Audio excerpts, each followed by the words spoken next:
Boa noite, chegando por aqui. Feliz Dia das Crianças para todas as crianças e para todos os adultos que ainda aguardam. Viva, né, no seu coração a sua criança interior, que a gente sabe que é tão importante para quem quer viver bem. Hoje nós vamos falar sobre obesidade infantil. Estava vendo aqui os dados do Ministério da Saúde, são mais de 6 milhões e 400 mil crianças com excesso de peso no Brasil. E desses, 3 milhões e 100 mil crianças já evoluíram para a obesidade.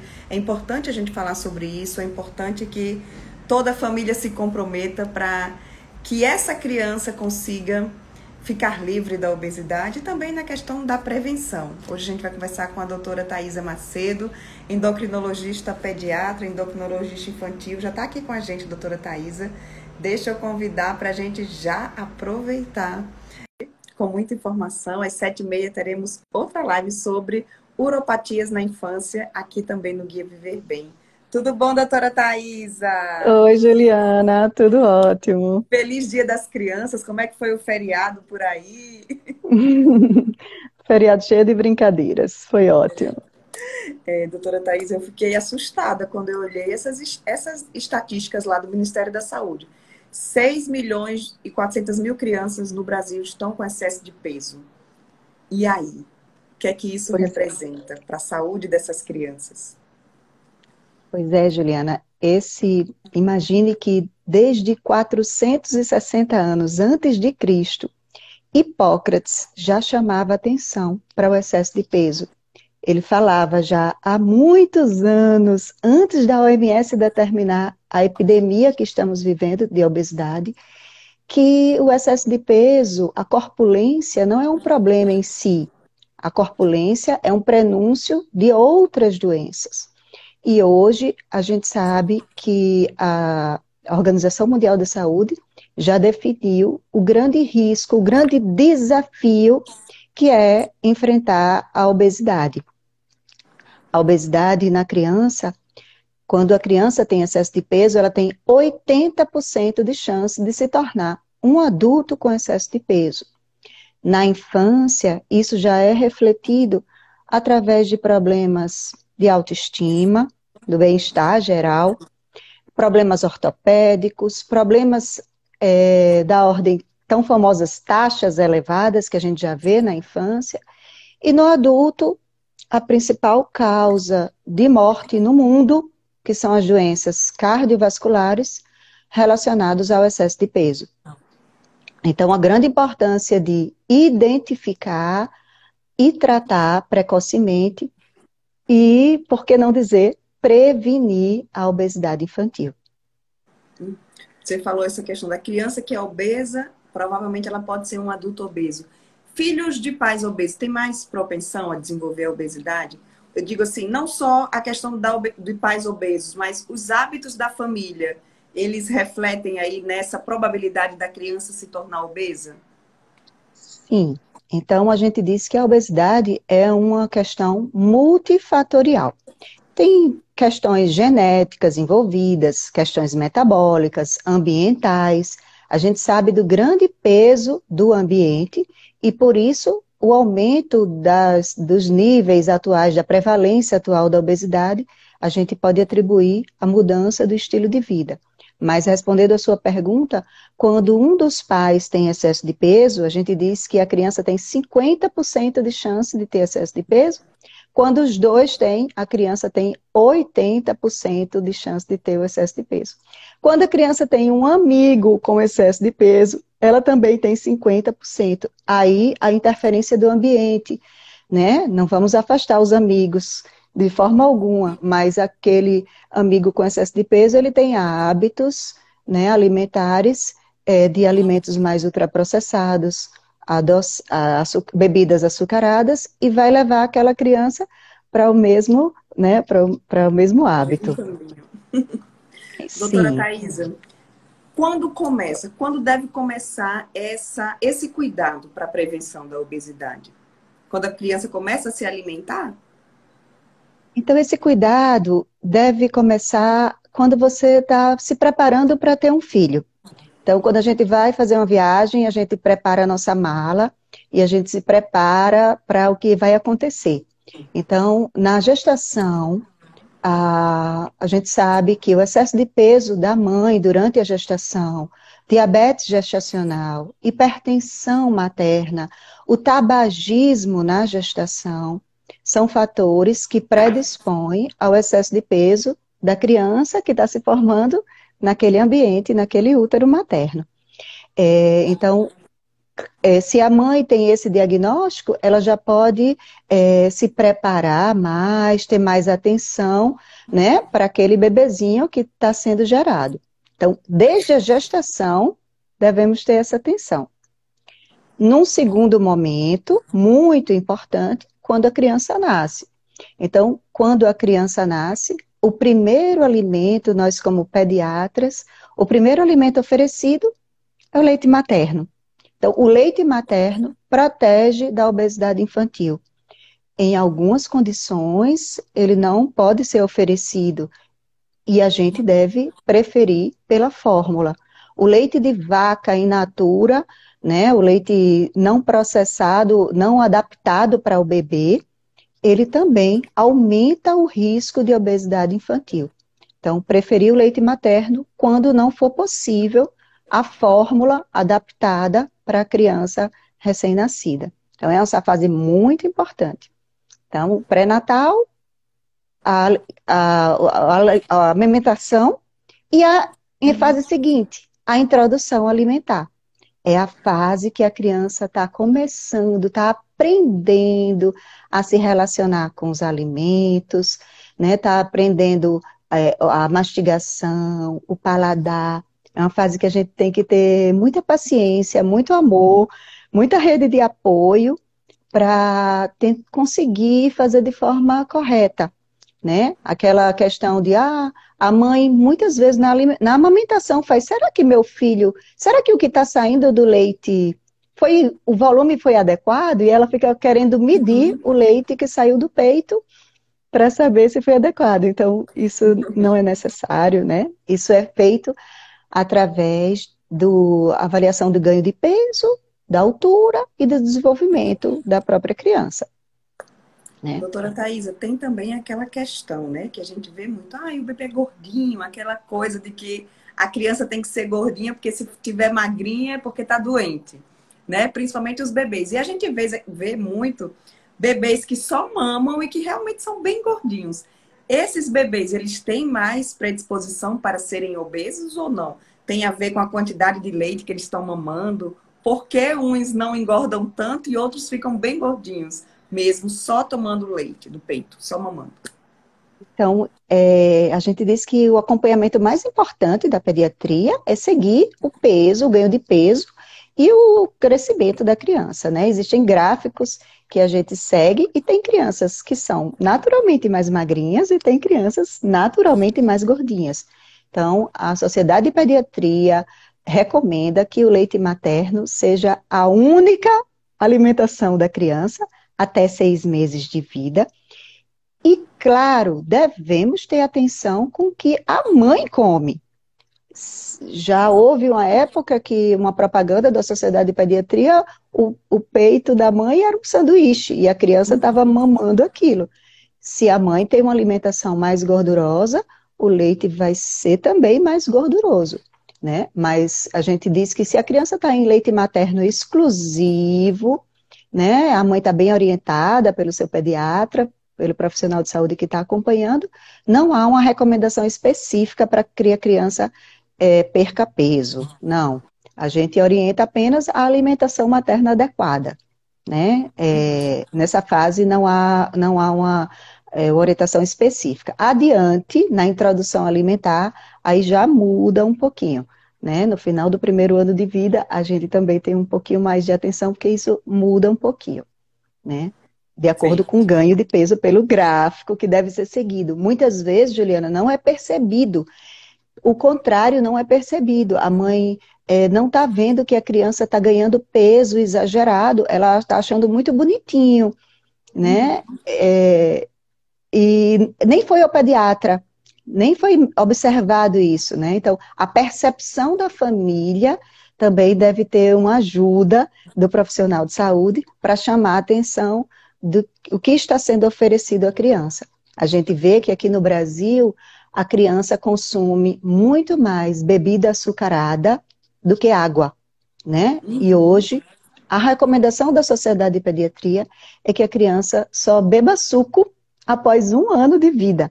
Foi um pouco diferente do que aprendi na minha época da faculdade, da residência de pediatria.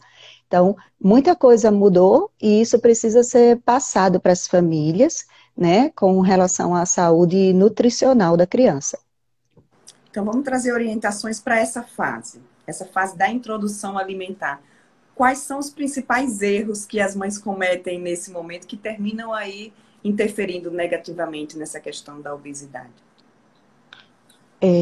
A introdução alimentar deve ser uma fase de experimentação. Os primeiros meses, né, a gente tem que ter muita paciência. Experimentar a textura, experimentar o sabor, né? A criança está conhecendo aquele novo. Um grande erro é querer que a criança termine todo o prato. Então, eu vou querer que ela consuma, eu quero que ela coma, estou inventando, 300 gramas de comida. 300 gramas ela vai ganhar tanto de peso. Então, a criança ela tem uma autorregulação. A criança tem capacidade de controlar os sinais de saciedade. E a gente precisa respeitar isso. Até 2 anos de idade, isso está sendo amadurecido. Então, querer que a criança coma até a última colherada é um grande erro que a gente, na ansiedade da mãe, né, de querer que a criança fique gordinha, fique bem nutrida, a gente acaba errando. Então, respeitar o limite da criança. Então, a gente diz a primeira coisa. Aos poucos, a criança vai conseguindo comer com mais maturidade. Como a gente falou, nesse começo ela está aprendendo, né? Está aprendendo o sabor, está aprendendo o cheiro. E então, a primeira coisa é respeitar o limite da criança, não querer que ela coma mais do que ela aguenta. Segunda coisa, não distrair com TV, com música, Celular, pode tablet, ter um né? brinquedinho, né? Então, a recomendação é que só use tela depois de 2 aninhos de vida, né? Então, tentar deixar a alimentação mais calma, uma fase prazerosa. A comida deve ser uma relação de prazer, de felicidade para a criança, né? Então, isso é uma fonte de erro. Distração e querer que a criança coma até a última colherada, porque aí ela atrapalha os sinais de saciedade. Questão de alimentos com açúcar, o sal, devem ser evitados no início. Até 2 anos Eu vejo o bebê tomando refrigerante, doutora Thaís. A gente E é vê da a minha criança família. tomando na mamadeira, né? A gente vê criança tomando na mamadeira refrigerante, né? Então a gente deve, com bem cuidado, né? Com bem cuidado, evitar que tenha até esse contato, né? Então, se a família acha bom, acha bonito, se ela tem em casa, é muito difícil. Então, aí já vem outro ponto que é educativo, né? Você tem que ensinar aquela família que a gente está colocando a criança num caminho muito ruim, muito difícil, né? Então, nada de bebida açucarada até 1 aninho. Então, a bebida da criança até 1 ano é apenas água, né? É difícil para os avós aceitarem, inclusive os pais aceitarem. É uma pequena mudança que faz grande repercussão, né? Os E na sucos de fase fruta é melhor a fruta mesmo. é apenas a fruta. Até 1 ano de idade é só a fruta e a bebida apenas água. Né? Depois de 1 ano é que pode ser oferecido o suco de fruta, né? E até 2 anos sem açúcar.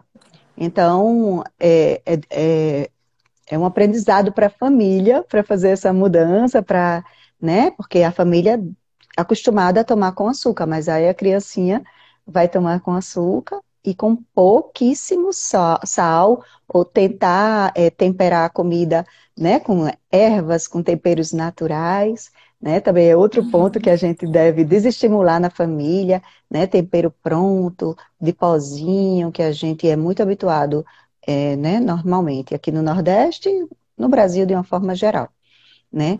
Outro Verdade. ponto, depois de passar da fase da introdução alimentar, é ter atenção na tela. Então, na hora da refeição, não deve haver tela, a criança deve estar sentada à mesa. Evitar que vá comer no quarto, comer na frente do computador, né? Comer jogando. Então, isso também atrapalha os sinais de saciedade.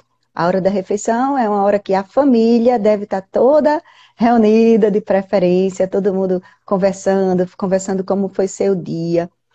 E um ponto importante, evitar que tenha repetição de prato. Às vezes, quando a criança já tem excesso de peso, a gente diz, coloque o pratinho feito, né? Todo mundo come o prato feito, e aí evita que tenha repetição, que aí aumenta mais o volume. E a gente vamos passando aí para as crianças maiores, doutora Thais. A gente passou por esse tempo agora de pandemia, né? Crianças no apartamento, a gente viu essa questão de ansiedade, a gente até falou ontem sobre a questão da ansiedade, mas o excesso de peso veio junto, né, nesse tempo. E até as crianças que já tinham mais predisposição para essa obesidade. Qual a orientação para os pais que já estão com os filhos com excesso de peso? Pois é, foi muito interessante ontem a questão da ansiedade, e a gente vê muito essa relação da ansiedade com a comida. E uma coisa muito importante que uma criança gosta, a criança gosta da previsibilidade. Então, a criança gosta da rotina, é importante fazer a rotina. E isso foi um pouco perdido na época né, principalmente o ano passado. Esse ano as aulas Já voltaram mais foi um pouco e ajustando. tentou ajustar, né, a rotina. Mas é muito importante, Juliana, a hora de dormir. Dormir cedo. A última refeição deve ser feita cedo da noite. Então, quando isso Cedo se que horas, estende, doutora Thaís? não vamos dizer que tem uma 18, hora 19? certa, em torno de, no máximo, 19 horas. Então, comer mais tarde, você fica com a digestão mais tarde, e o seu sono também é prejudicado, né? Então, tentar fazer a refeição mais cedo, a última refeição, e também dormir cedo. Então, quando você consegue estabelecer as rotinas, né, da hora de brincar, da hora de fazer a tarefa, da hora da refeição, aquilo fica como uma engrenagem, né? E fica mais fácil de você manter no dia a dia, né? Quando você não sabe o que vai acontecer, né? Às vezes a criança já é um pouco maior e fica só, e vai o tempo todo para a despensa e come o tempo todo, né? Quando é uma criança maior, até a gente orienta. Deixe já definido para a criança que vai ser aquilo que ela vai comer, você já deixa fora, né? Para que evite que ela faça as escolhas quando ela não tem capacidade de fazer uma escolha, uma boa escolha, né? Uhum. Ela quer lanchar um sorvete, um biscoito, e você deixou uma fruta, um bolinho que você fez mais saudável, né? Um sorvete que você deixou mais saudável. Então, você já deixar aquilo até por escrito para a criança, para ela saber exatamente o que ela vai tá apta. O cardápio do dia, né? Vai ser isso no café, no lanche, no almoço, no lanche e no jantar. Às vezes também a gente fala isso, Juliana, que a criança, no final do dia, ela faça um recordatório, né? Ela identifique, porque ela mesma não percebeu. Ela foi comendo, comendo e brincando e jogando, e ela nem tinha percebido que comeu aquilo tudo, né? E quando ela faz o recordatório, ela identifica e ela consegue ver, eu preciso melhorar nisso. E isso não é uma atitude que deve ser punitiva, é uma atitude mesmo para diagnóstico, para ela observar onde ela precisa progredir e melhorar. Doutora Thais, e a família tem que entrar, né? Tem que ser todo mundo comprometido nessa Já rotina. existem estudos, Juliana, de que quando a família faz junto, a gente consegue ter um sucesso. Isso é superior quando é a criança. Aliás, quando é a criança isolada, a gente já sabe que não vai dar certo, né? Então, quando a gente vê no consultório que às vezes tem uma discussão, mas você já tem tantos anos, você já consegue saber peça a ele, doutora, para ele fazer. Então, a gente sempre diz à família, imagine que fosse outra doença, que fosse a criança tem uma doença grave e você vai dar o remédio para a criança, você quer que a criança fique curada, né? Então você participa de todo aquele processo de recuperação. O Uhum. peso, ainda há muito mito de que, coitado, mas ele chorou, mas ele quer tanto comer aquilo, eu fico com pena, né? Então, a gente deve tratar que a gente está punindo a criança por não oferecer o que ela desejaria, pelo contrário, né? A gente está protegendo de um hábito ruim que vai dar um futuro mais difícil para ela. E o tratamento, doutora Thaisa, hoje? Mudou alguma coisa no tratamento da obesidade infantil? O Porque a gente sabe que os tratamento, adultos, eles são tratados, tem muitas medicações que são utilizadas, mas as crianças, elas podem utilizar medicação nessa questão do tratamento da obesidade? o tratamento, Juliana, sempre envolve mudança de estilo de vida. Inclusive quando é o tratamento, vamos dizer, mais radical, cirurgia bariátrica, né? A gente sabe que tem reganho, você pode recuperar o peso quando você relaxou e você voltou àqueles mesmos hábitos anteriores à cirurgia. Então, sempre o tratamento medicamentoso ou não, tem que haver mudança de estilo de vida, que são a rotina, o hábito de dormir mais cedo. Antes a gente não acreditava, mas hoje a gente sabe que a alimentação, a atividade física e o sono, os três estão associados no controle da saciedade. Então, esses são fundamentais. Todo endocrinologista, todo médico vai dizer que a gente precisa comer melhor, fazer atividade física, o gasto energético, ele não é, a atividade física não é simplesmente porque você gastou energia na atividade física. Ela traz mudanças metabólicas no tipo de gordura, gordura branca e gordura marrom. Ela traz mudanças na saciedade, na sua felicidade, né? Então, ela induz mudanças metabólicas boas. Não é só pelo gasto energético em si. E o sono também. O sono de qualidade, ele ativa os sinais de saciedade. Então, isso é uma coisa que todo mundo já deve saber. O segundo, sim, existem medicações que podem ser usadas, mas para crianças a partir de 12 anos.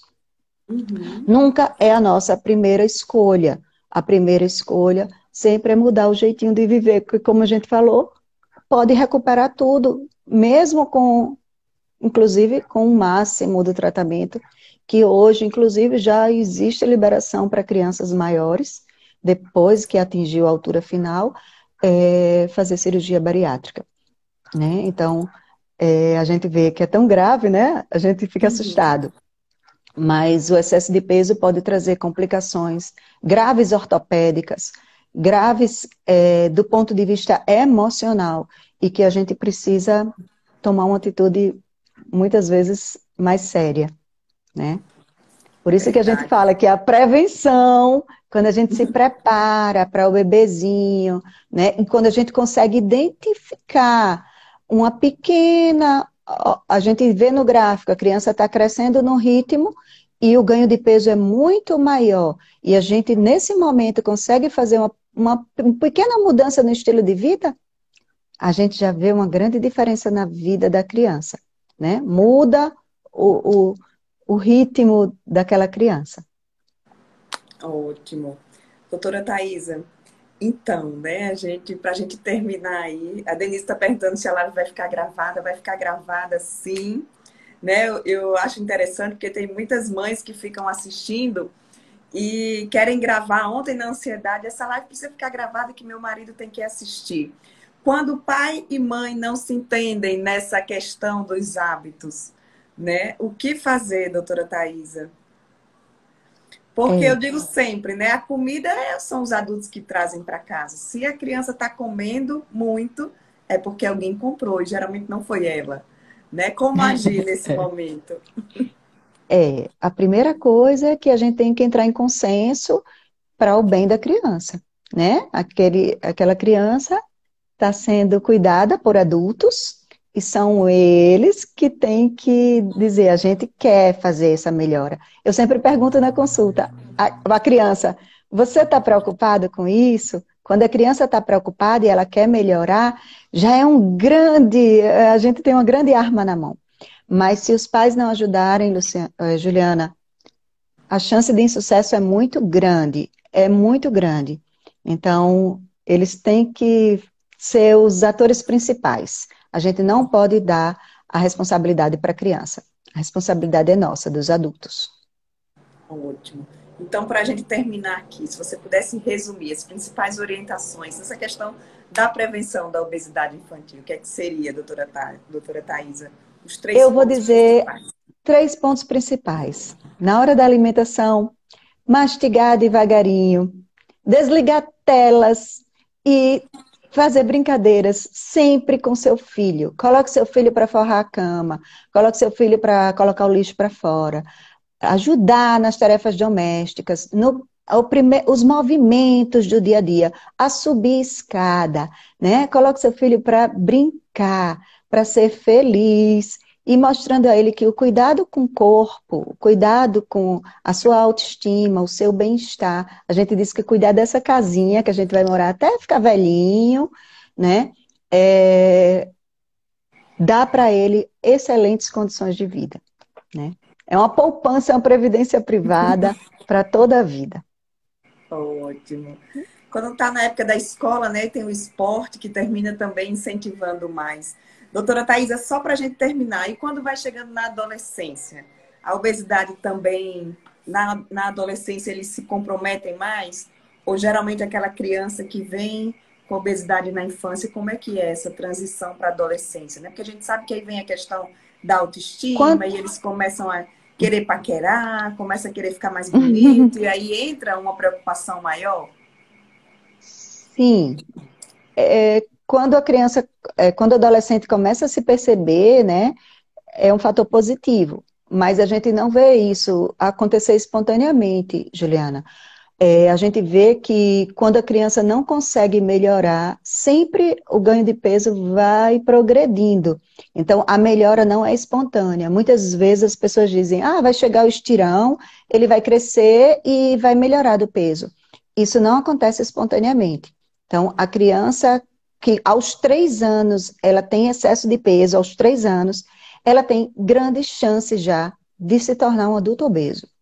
Então, a gente deve intervir o quanto antes, não esperar a resposta espontânea. Claro que, como você disse, ele tá interessado, né, numa paquerinha, está ficando mais feliz com alguma coisa e ele está interessado em emagrecer, é um fator positivo.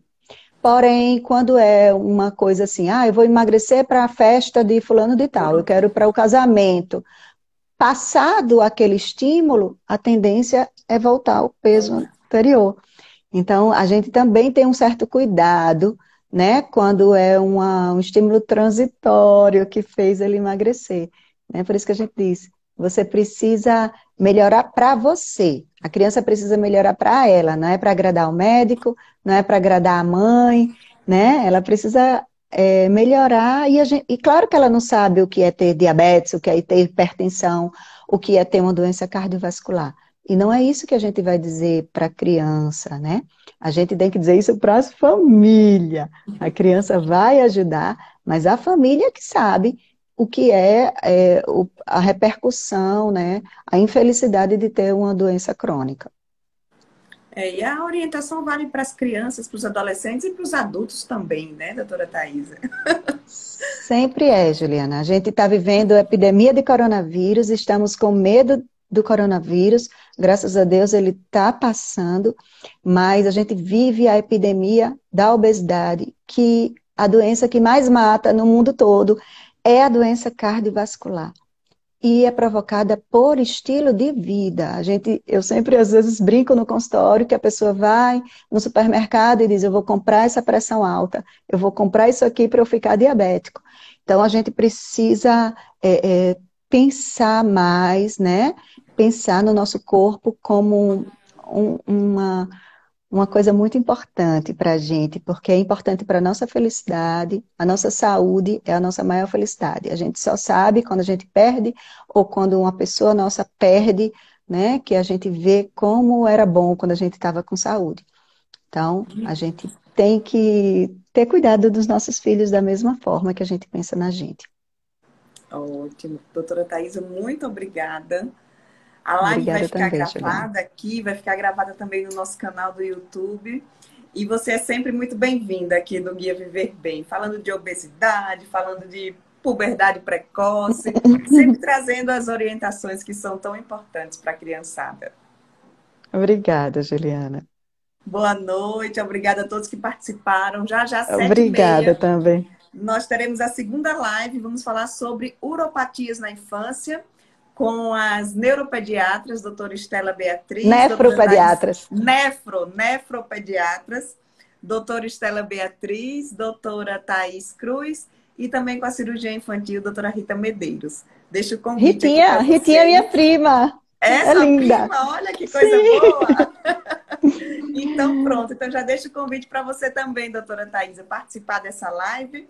Até sexta-feira vamos ter várias lives para tratar de vários assuntos relacionados à saúde da criança, né? Eu digo que os Muito pais, interessante. se você pensar num presente para o seu filho, não tem nenhum pai que não queira que o filho esteja saudável, esteja bem, esteja feliz. E o melhor para a gente dar isso é ter informação e colocar em prática as informações, né?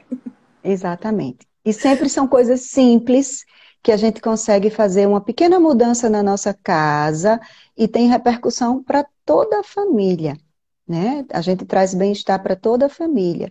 É uma forma de viver bem, né, Juliana? É, com E certeza. sempre é o simples, não é uma coisa mais difícil, é uma coisa que a gente consegue ter o recurso. Às vezes as famílias fazem, doutora, as famílias até mais simples, eu não tenho dinheiro para comprar esse alimento. Aí a gente sempre fala, é o alimento da natureza, né? A gente deve lançar a mão desses recursos que a gente tem todos na natureza. Ó, a Então tá doutora Rita está joia. aqui, ó. Já já é você, doutora Rita. Um beijo, muito obrigada a todo mundo que está aí. Estou vendo o doutor Cláudio, Daniela, beijo para vocês. E de 7h30 a gente volta com mais uma live. Muito Tá obrigada, joia. doutora Thaisa. Tchau. Tchau, tchauzinho.